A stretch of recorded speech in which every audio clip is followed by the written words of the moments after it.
Goalhunters.fit.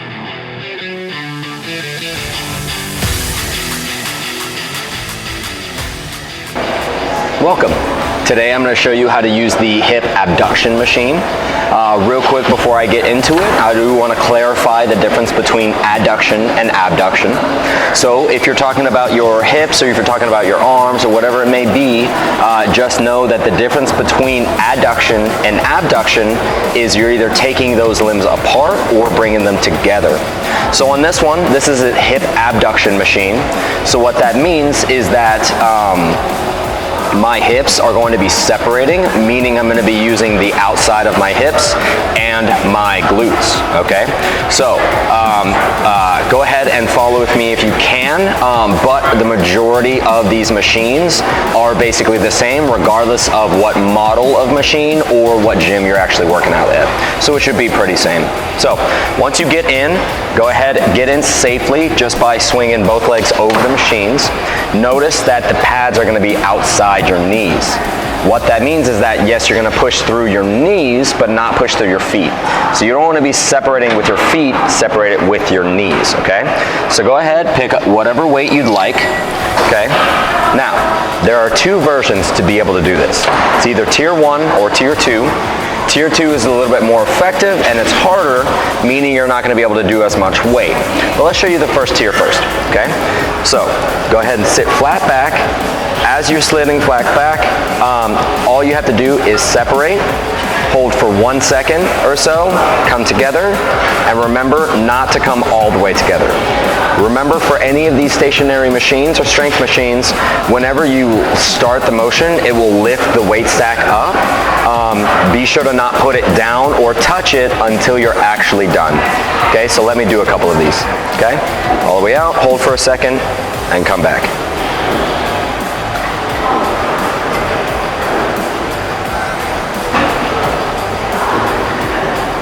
Very good.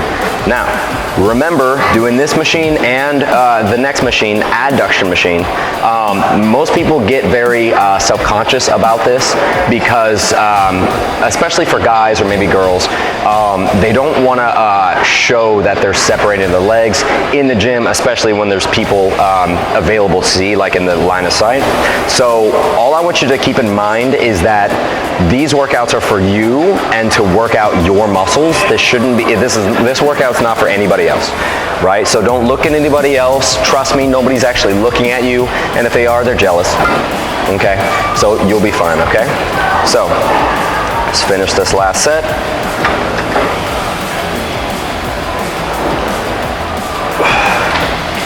And perfect, cool. Now, what I'm going to show you is how to do tier 2. Now, tier 2 is a little bit different, and most people don't actually know about this because it looks the same if you were just looking at people doing it. So not a lot of people know about this.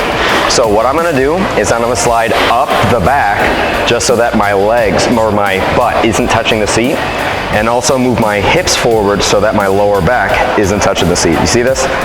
Okay, now sit normally, and you want to be as close to this as possible without touching. So as you're sitting like this, you can already feel the front of your thighs working because you're trying to kick your body up. So as holding this, I'm going to do the exact same weight as before. I'm going to try to do as many as I can, okay?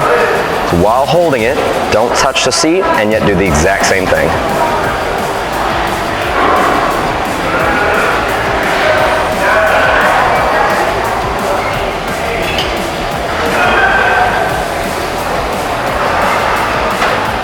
What you'll notice by doing tier 2 is not only are you going to be using the outside a little bit more, you're going to use the front of your thighs a little bit more just to keep your body up, but also the actual activation is further up your lower back, so that way you'll be able to actually work out and activate your glutes a lot more than before. Okay? Now that I'm done with that, that's tier 2. What I see a lot of women, especially women, do is what they'll do is they'll lean way forward like this as they separate. Here's the thing with that.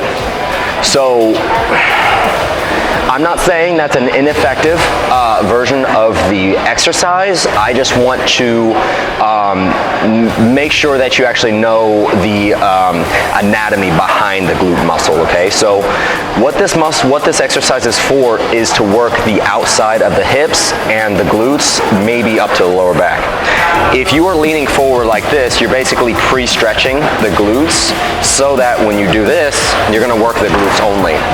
Problem with that is that you're not really going to be using the muscles on the side of your hip to actually separate. What you're using is just the glute to separate, which, I mean, technically they do the same thing, but if you completely ignore the other two versions of this exercise and you always do the leaning forward version, yes, you're going to work your butt a lot and you may be getting a big butt because that's what a couple of women like.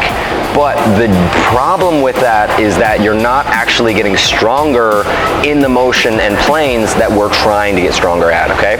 So it's not that you're doing anything wrong or anything like that. Don't think that. But what you need to know is that you need to switch between sitting regularly, sitting up like this, and sitting forward, okay? So this has been the hip abduction machine. Later in this series, you'll see the other versions for legs, but also you see the rest of the strength machines. So once again, my name is Korey for Goalhunters.fit. If you have any questions, go ahead and contact Move Fitness Southeast Portland so they can get you into contact with me, or go ahead and visit my website and go through my exercise library. That way you can see more videos like these and more. Alrighty, thank you very much. I'll see you next time.